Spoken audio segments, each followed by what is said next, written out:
come check it out. Like, y'all don't want no money? So please, that's my little pitch, okay? All right. Okay, just to give you guys some background, I'm teaching third graders and fourth graders, and I think it's 1 week until the tournament starts, and it's their first tournament, okay? Okay. Okay guys, hey, how's it going guys? You guys ready for this tournament coming up? Everyone excited? Now look, I know I taught you guys everything you need to know. You guys know how to move all your pawns, your rook, your queen, you guys know how to checkmate and everything. But there's just a few more things that I want to talk about that I want to practice this week before our tournament starts, okay? There is a rule that we did not talk about that is a rule that happens in chess, and it's called the touch move rule, okay? It's a move, what the rule says is if you touch a piece, you cannot move any other piece. You have to move that one piece, okay? Because like, if they announce this during the tournament, then you have to be prepared. I know we haven't been practicing that at all, so I want you guys to prepare by touching a piece that you want to move. You touch the queen, you have to move that queen that turn, okay? That's number one. Number two, I don't want to hear any talking or whispering during a tournament, okay? First of all, it's very impolite to be talking or whispering under your breath, okay? And second, you guys get so excited. I know you guys get so excited. You guys, like, even when you're dominating the other person, you start to speak out loud. It's very disrespectful, and it also gives away information to your opponent. Even if it's a tie game and you whisper something under your breath and they might grab it and they might hear it and they're like, oh, you know, he didn't like that. Maybe I should pursue into pushing that plan.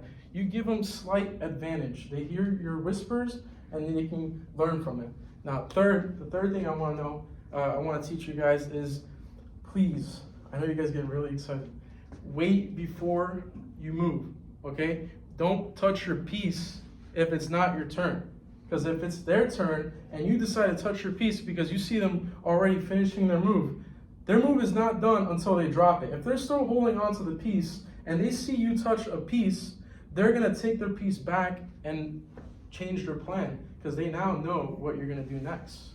Don't touch your piece until it's your turn. That is super crucial. You know how many times I've seen that in tournaments where people, they get so excited, they're ready to make their next move, they touch the piece, and then the opponent puts it back, boom, changes their plan, and boom, you can't do what you want to do anymore. You ruined your own plan by being too aggressive, and bam, that's where number 4 comes. Don't be too aggressive.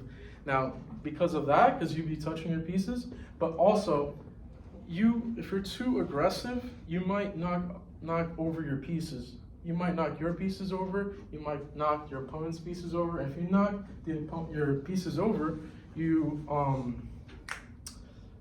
ruin the flow of your game, okay? You ruin the flow of your game. And the last thing I want to talk about is to know your body before a tournament.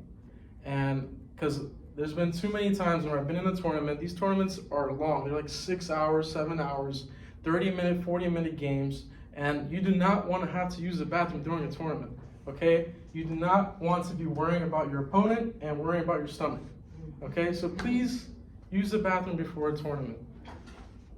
And that's it. Now, I just realized I made a mistake during my speech. I was supposed to, during